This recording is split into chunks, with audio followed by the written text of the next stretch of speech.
յուրօրինակ վերջերս մենք ամենայն հայոց կաթողիկոսի վեհապարի տիեզերական խայտառակության ականատես եղանք 21-րդ դար հասած հայ ազգը, որը այսօր գոյություն ունի բացառապես այդ եկեղեցու կազմակերպչական, այդ եկեղեցու քարոզչության, այդ եկեղեցու անպարտության շնորհիվ ականատես ենք լինում, որ դատարան է կանչվել ամենայն հայոց կաթողիկոսը սրբազան հայրերի հետ միասին։ Եվ սրան զուգահեռ, պարոն Շահինյան, ազգային ժողովում քվեականները շարունակում են ամենակեղտոտ բառապաշարով արտահայտվել վեհապար Հորհասցեին, Տարուն Չախոյան, Արուսյակ Ջուլհակյան, այսօր Ջուլհակյանը էլի Ավազանի անունով դիմեց վեհապար Հայրապետին, ընդդիմադիրները օրինակ այդ պահին սեղանին ուղղակի հարվածում են լրացնելու, խնդրեմ դուք ինչ առաջարկ ունեք նաև այս մասով։ Իրենք կորցված մարդիկ են։ Իրենք ինչ որ ասում են մեր վեհապարի, մեր հավատքի, մեր եկեղեցու, այդ ամենը վերադառնալու է իրենց։ Հասել են պատգամավորի մանդատ են ձեռք բերել, բայց չեն հասկանում, որ յուրաքանչյուր բառ ունի բումերանգի էֆեկտ եւ վերադառնալու է իրենց։ Կորցված մարդիկ են, որոնք որ ծախվել են, վաճառվել են, պարգևավճարների վրա նստած, մի կյանք ենք ապրում, գողանանք, թալանենք, ինչ հայրենիք, ինչ ծնող, մենք լավ լինենք, փողը տեղը լինի, միտեղ ոնց լինի կգնանք, մեր գոյությունը քաշ կտանք, ինչ էլ ուզում են մեր մասին խոսեն, թող խոսեն։ Սա էլ կա։ Կա, բայց մեզ մոտ ինչու են շատ, որովհետև գրեթե 30 տարվա պատմություն ունեն այս գրանտների հաշվին իրենց գոյությունը քաշտվող եւ պահող կազմակերպությունները, անհատները։ Ցավոք, որ նրանք 90-ականներից, 96-7 թվականներից արդեն բացահասարակություններ հիմնադրամը իր գործունեությունը սկսեց եւ նրանից հետո նաեւ ուրիշ շատ այլ կազմակերպություններ տարբեր իրավունքների անվան տակ, Transparency International,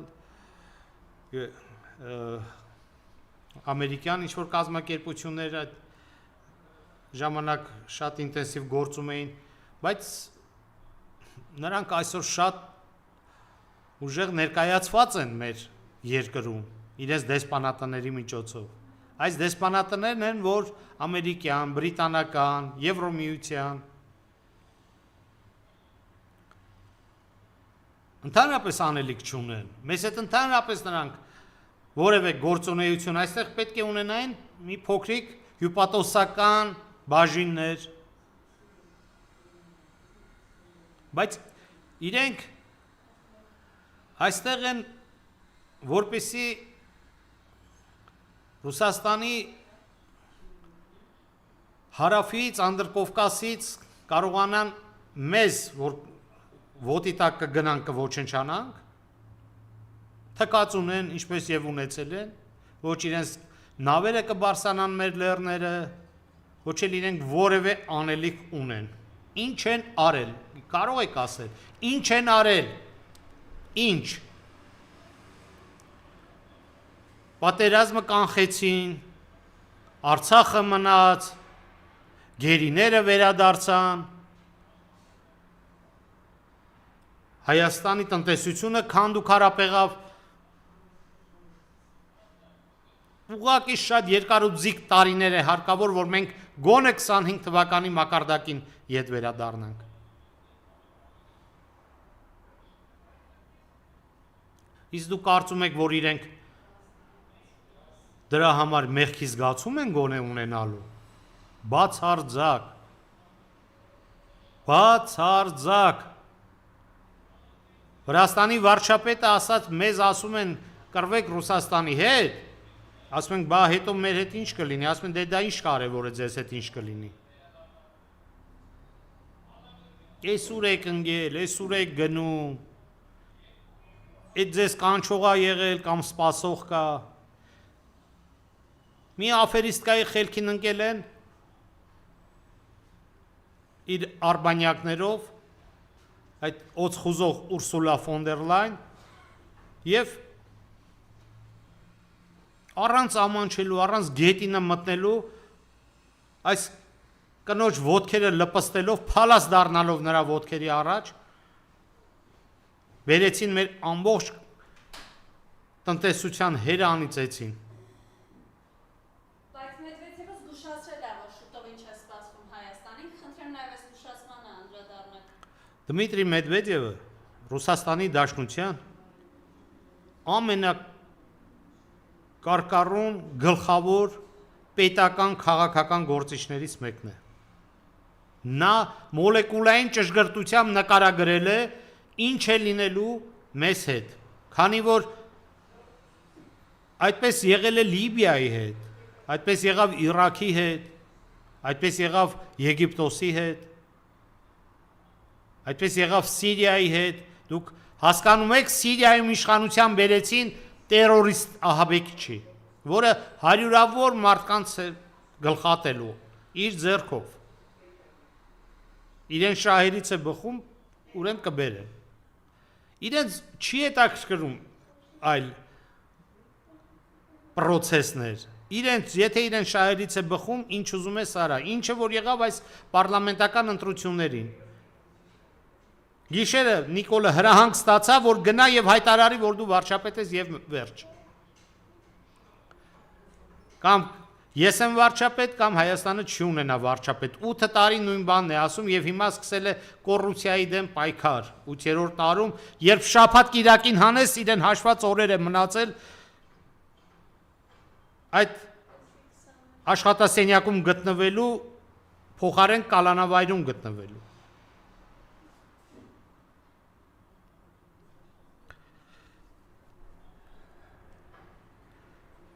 Մենք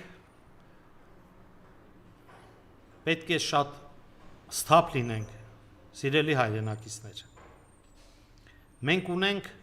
ունեցել ենք 300 տարի Ռուսաստանի ռուս ժողովրդի հետ բարեկամություն դարավոր, որտեղ երկու ժողովուրդների միջև երբեք բախում չեղավ, մեկս մյուսի արյունը չթափեցինք, այլ եղբայրաբար մենք կանգնեցինք մեկս մյուսի կողքին ընդդեմ ֆաշիզմի, ընդդեմ նացիզմի, հանուն մեր ազգային նկարագրի, մեր արժանապատվության, մեր հավատքի փրկության։ Եվ այս արհեստական ապուշությունների խելքին ընկնել բացարձակ կարիք չկա։ Տեսեք, ԵԱՏՄ կառավարության ղեկավարների վերջին նիստի ժամանակ Իսիկուլ լճի հարևանությամբ գտնվող Չոլպո Աթա քաղաքում, որտեղ իդեպ մենք Մետաքսի այդ ճանապարհի դարեր առաջ այդ առևտրային ժամանակահատվածում շատ մեծ ներկայացվածություն ենք ունեցել եւ Իսիկուլ լճում ունենք Սևանից տարված այնտեղ իշխան ձուկը, որը մինչև 17 կիլոգրամ քաշ է հավաքում։ Այո, դա Իսիկուլում է, Կրգիզստանում է։ Նիկոլ Փաշինյանը գնացել էր այնտեղ այն հույսով, որ գուցե ինչ-որ մի նամյոկ կանեն, այդ ԵԱՏՄ-ն կա, թե չկա վերջը։ Այս մարդը, որը խնդիր ունի բյուջեի կատարողականի հետ կապված, կենսաթոշակները վճարելու հետ կապված, այն խղճուկ գումարները, որ տալիս են մեր քաղաքացիներին, իրենց տարական գոյությունը պահելու, պաշտպանելու հետ կապված մենք չխոսենք երբեք բարեկեցությունից, չխոսենք երբեք երջանկությունից, չխոսենք երբեք երիտասարդները, որ ընտանիքներ պետք է կազմեն, պետությունը պետք է հնարավորություն տա նրանց բնակարաններով ապահովելու, աշխատատեղերով ապահովելու, չէ, գոյությունը քաշ տալու։ Եվ այս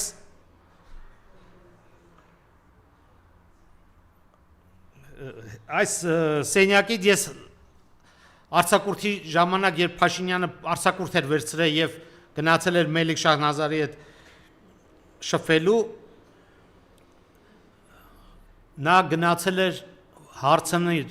փող որտեղից շարեմ, փող, որ կարողանամ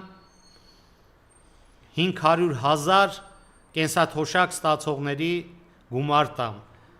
Վարկ արդեն գրեթե չեն տալիս, գրեթե այդ կարմիր գծերը արդեն հատված են, լույսը վառվում է, դրան էլ գումարած վարկ պետք է սպասարկի, եթե չեմ սխալվում, այս տարվա կտրվածքով 5-ից 600 միլիոն դոլար։ Եվ այս տրամադրությամբ որոշեց գնալ Չոլպո Աթա քաղաք մասնակցելու ԵԱՏՄ կառավարության ղեկավարների նիստին, գուցե մի նամյոկ անեին, որ ԵԱՏՄ-ն կա, թե չէ։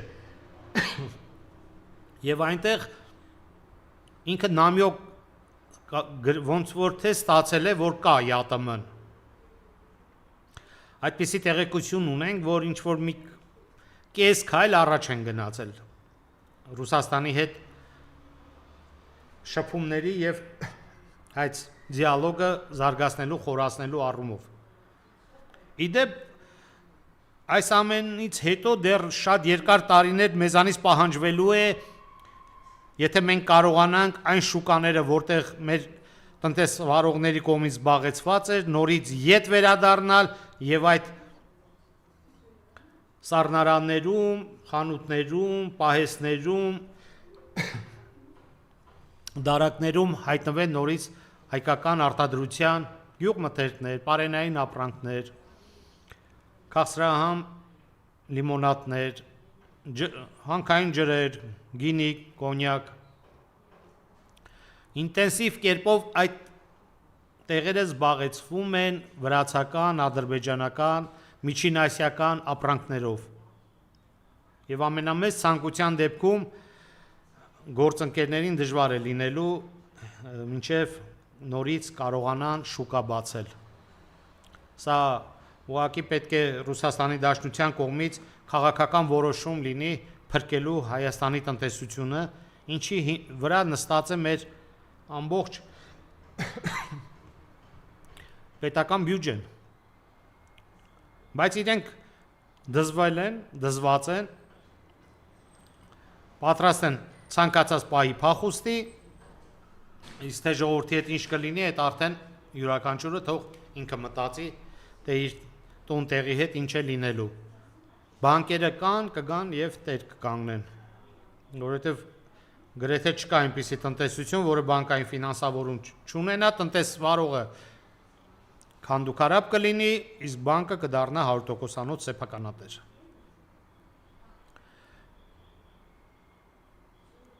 Այնտեղ ինքը մի մեղադրանք առաջադրեց Բելոռուսի նախագահին, որ ես գնացի այդ քայլին, այսինքն Եվրոմիություն։ Ինքը չի գնացել, իրանից առաջել են գնացել, այտենց գնում ենք, հերթի մեջ ենք, Ուկրաինայից, Մոլդովայից, Վրաստանից, Սերբիայից, հերթի մեջ ենք։ 30-ից 50 տարի հետո կարող է եւ հերթը ինչ-որ մի քիչ առաջ գնա։ Նա ասում է, որ Լուկաշենկոն պրովոկացիա արեց, ես էլ ուզում եի ցույց տալ, որ այնպես չի, որ մենք ոչ մեկին պետք չենք, հարթակներ կան, որտեղ մենք մեզ սպասում են, մեզ լավ են վերաբերվում, բայց մարդը շատ պարզ ճշմարտություն է ասել, դա ազգին չի ասել է Հայաստանի հետ, ով ինչ ունի այսօր, բացի որ թշնամական հարթակ Ռուսաստանի դեմ պատերազմող երկիր վերածելուց, ուրիշ որևէ հարաբերություն քաղաքական, տնտեսական հարաբերություն ստեղծի Հայաստանի հետ։ Բայց ի՞նչն է սխալ։ Այդ նույնը Բելոռուսի հետ։ Բելոռուսը ինքը պետք է աշխարհին այնքան, որ նա կարողանա, եթե նրան կարողանան տրամադրել, նա պատերազմի մեջ մտնի Ռուսաստանի դեմ։ Եթե ոչ, ում է պետք Բելոռուսը։ Միջին Ասիան ում է պետք, եթե նա չի պատերազմում Ռուսաստանի հետ։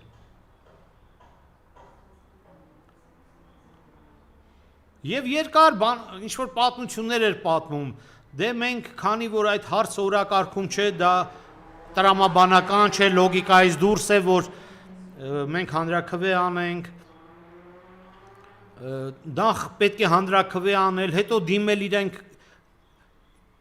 ուզում են մենք գնանք, թե չենք ուզում, հետո իրենք պետք է մեզ պատասխանեն, հետո այդ պատասխաններ պետք է դնենք հանրաքվեի եւ այդ պատասխանից հետո դեռ հլը պետք է որոշում կայացնենք, տեսնենք հանրաքվեն ոնց կանցնի։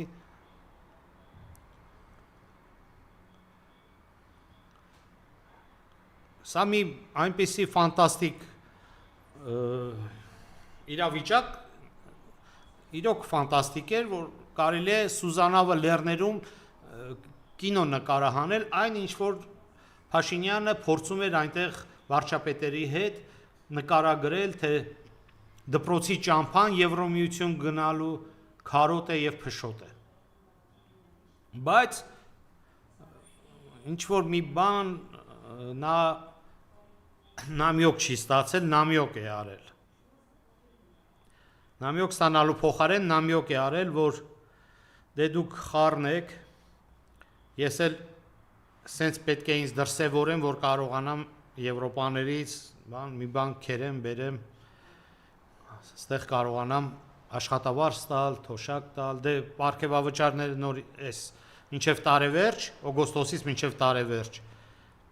եւս 13 միլիոն դոլար պետք է ստանան, անկեղծ ասած, բայց ինչ են անում, ինչի համար են ստանում այդ պարգևավճարը, դա հասկանալի չէ։ Ինչի համար, ինչի դիմաց։ Շնորհակալ եմ։